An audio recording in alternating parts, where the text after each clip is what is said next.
Hello friends, welcome back to Nessa's Nook. Tonight I'm going to go ahead and try something, but it won't be actually anything until tomorrow's dinner. But I was looking, my sister had made one and I've seen a few online, but now I have a cast iron pan, so I wanted to try it myself. But there is this, I can't remember who it was, but I'll probably tag them down below. But they did a Pizza Hut pizza crust from like back in the 80s and stuff, and she says, oh yeah, blah blah blah blah, so I tried to do my scale thing here from 0 with a bowl on it, but it's not taking it for whatever reason. So what you need is 11 ounces of flour, just regular flour, one teaspoon of yeast, 1 tablespoon of salt, and 8 ounces of water, believe it or not. So anyways, I'm gonna go ahead and bring this down. Now I already have 36.8, so I'm gonna be going for a 46.9, and then I guess I have it right. So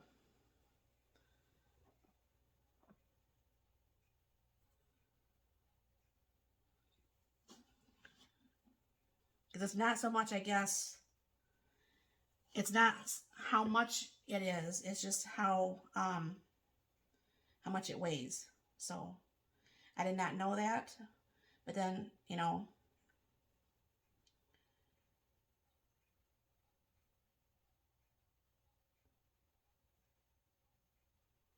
just a smidge more. Okay, there's the 46.9.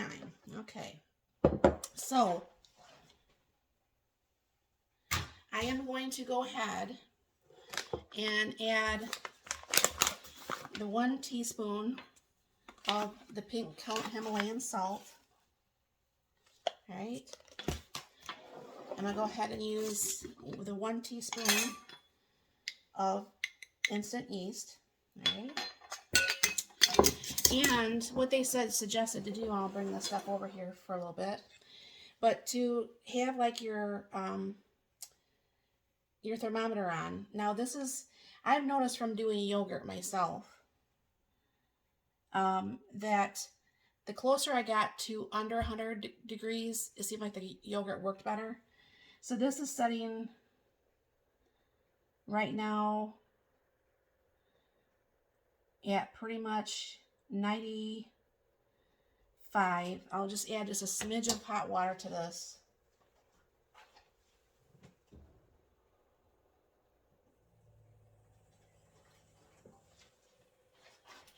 Give that a little stir to get that hot water in there, because that's the instant boiling hot water that I keep talking about.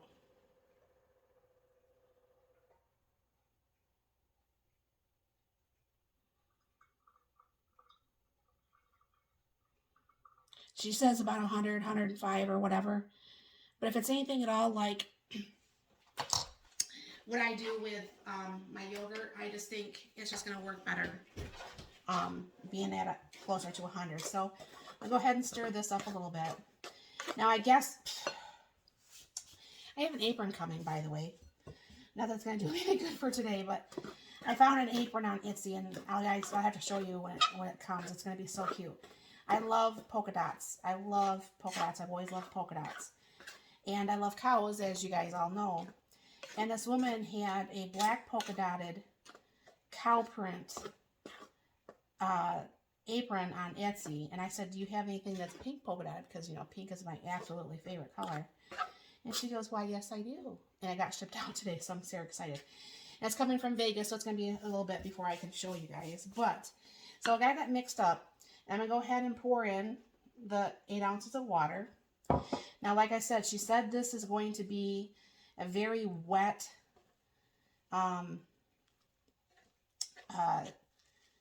wet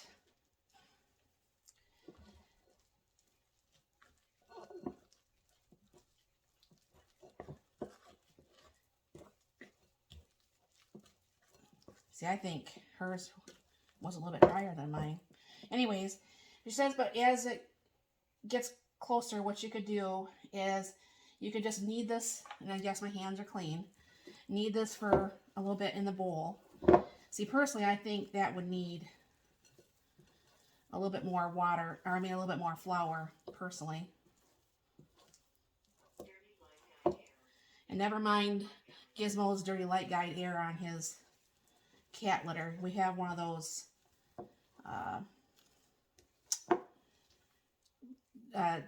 cat genies that works like a flush in a toilet, because between him and his brother, they ruined a lot of the electric cat litter boxes because they pee too much. So anyways, it's supposed to be wet, but I don't think it's supposed to be this wet. I'm just going to add just a smidge more flour. I mean, not too much, obviously, just work that in, because hers was not, that looks more like what hers was, like there. Her dough, excuse me. I couldn't think of the word. You guys have got to sometimes excuse me. Sometimes I just can't think of the words. I don't know for sure if it's because of all what happened to me, or if I'm just getting old, or I don't know what the deal is, but I don't like it that I can just forget something when I'm doing mid-sentence, and I'm not a fan of that at all. So what she did is she put hers in a like pie pan. But what I'm going to do is I'm going to spray this, and I'm just going to go ahead and I'm going to get as much of this off my fingers as I can. I'm going to spray that. I'm just going to go ahead and put that in my refrigerator. And you're supposed to let this set for quite a few hours, up to 24 hours. So my husband's getting home really super late tonight. So this is obviously not going to be tonight's dinner, but this is hopefully going to be tomorrow's dinner. And I'll take it out tomorrow, and we will make the meal. So I'll bring you back tomorrow, and I'll show you the rest of the process, and hopefully that will taste really, really good tomorrow.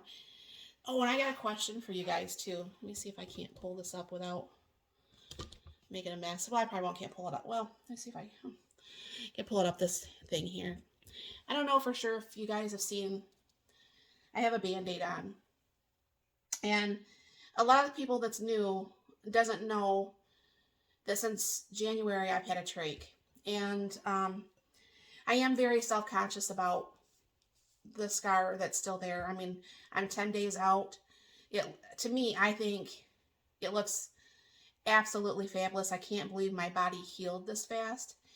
But my question to you guys, if I did forget to put a Band-Aid on until this is actually healed, would you guys be completely grossed out if you guys did see my scar? Or is it something that I should try my best to always keep hidden until it's actually more healed?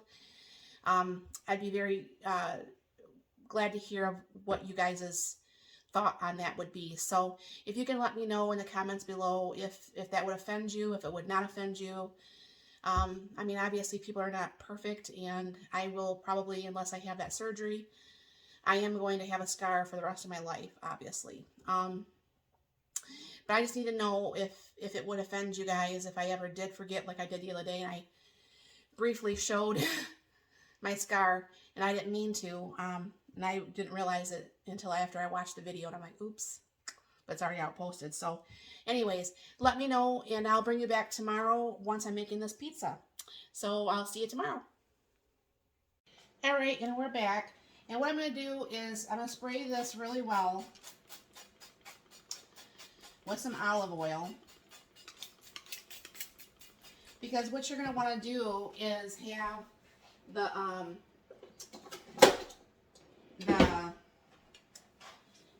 crispy, like how Pizza Hut's pizza usually is.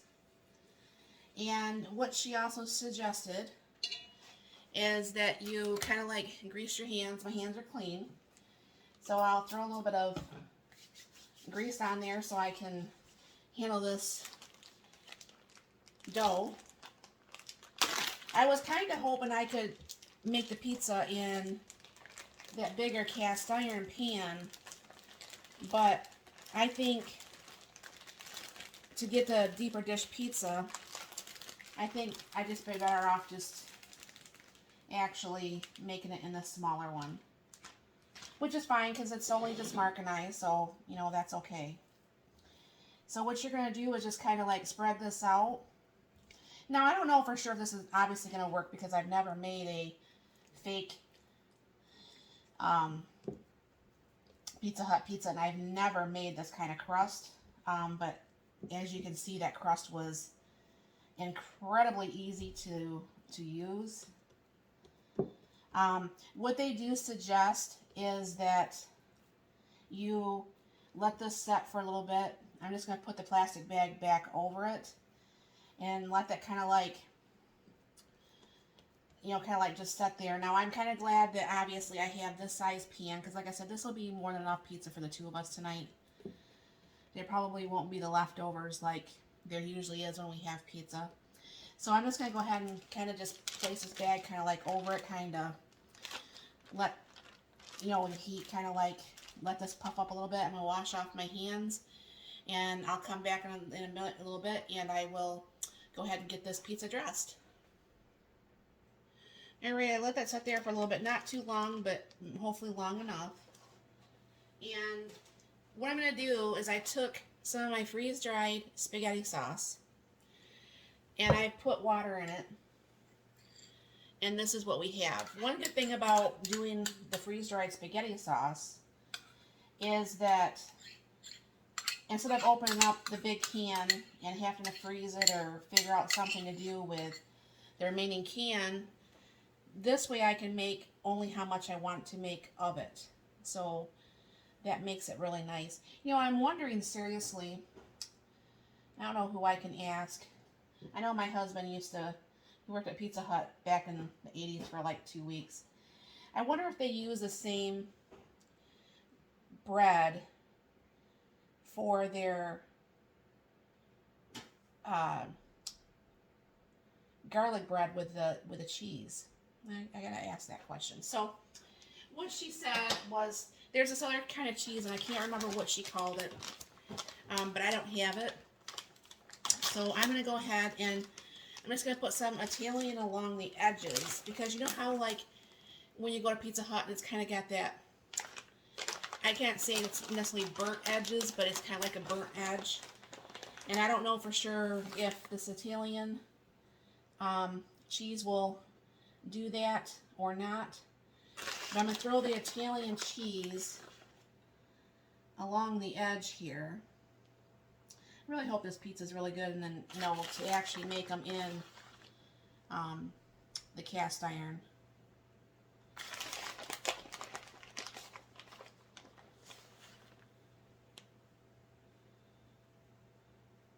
I mean, obviously it takes some pre-planning for this dough because they want the dough to set for a little bit of time, like the 12 to 24 hours. And then, of course, take it out of the refrigerator about half an hour before you plan to use it. Let it set there for a little bit. I rushed things along because I didn't realize that. I got out of work and I wasn't paying attention. So I just kind of like warmed up the dough with warmer water in the bag. I don't know for sure if that's going to turn around and bite me in my butt, but we will find out. That's going to be a lot of cheese. My husband's going to go, what are you going to do, kill me?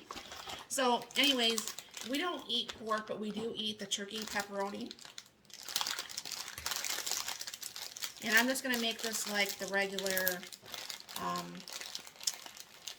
pepperoni, mushrooms, onions, green peppers. I don't think I have any yellow peppers out here, otherwise I'd probably put some yellow peppers in here. And I don't know why these Hormel ones usually don't break up like this, but they're breaking up. I mean, I guess it's fine, it's going to get all broke up in your mouth anyways, but doesn't look very pretty when it's all broke up, I guess.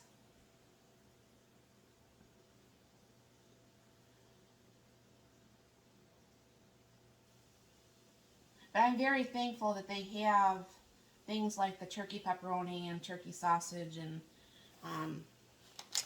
turkey bacon and things like that because, we've not ate pork since like 2007.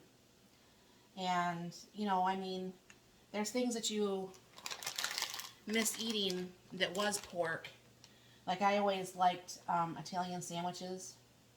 And now I can actually, when they remake that sliced ham again, I can actually have that, like the fake Italian sandwiches type thing.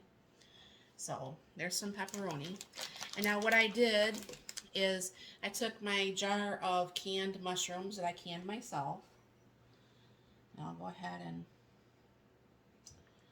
put that over the pizza. I see Aldi's has got some mushrooms. I think they're $2 a box, but that to me is not a super good deal. But maybe now in today's thing, it might be. And of course, I used some of my freeze-dried green peppers and onions because I was just too lazy to have to cut some up. Plus, I don't have any fresh green peppers, so I mean, it all works out.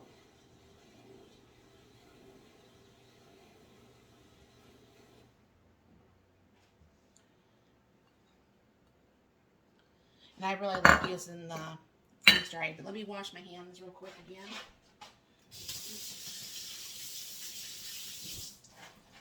That's one thing about cooking. It seems like no matter how much, you always seem to have to wash your hands continuously. So I have the oven baked at, or started at 350.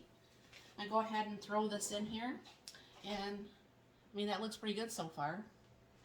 And I will go ahead and put that in there. I'll clean up my mess here on the counter, and I will bring it back. All right, I think this is done. I'm gonna wait a few minutes to let the sizzling stop, to go ahead and take the butter knife around the pan to loosen this up, and that way I can see how brown the bottom is, and I'll bring it back. All right, we're gonna go ahead and lift this out. Hold on. Nice and even. Okay, we broke a piece off. But you want to cut that so you can see what it looks like on the inside for everybody?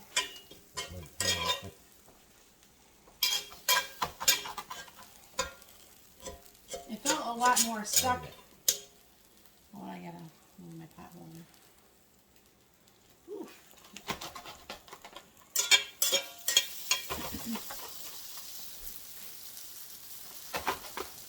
So obviously this is not.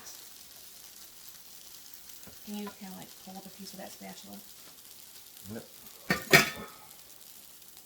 I'm just going to show a random piece here.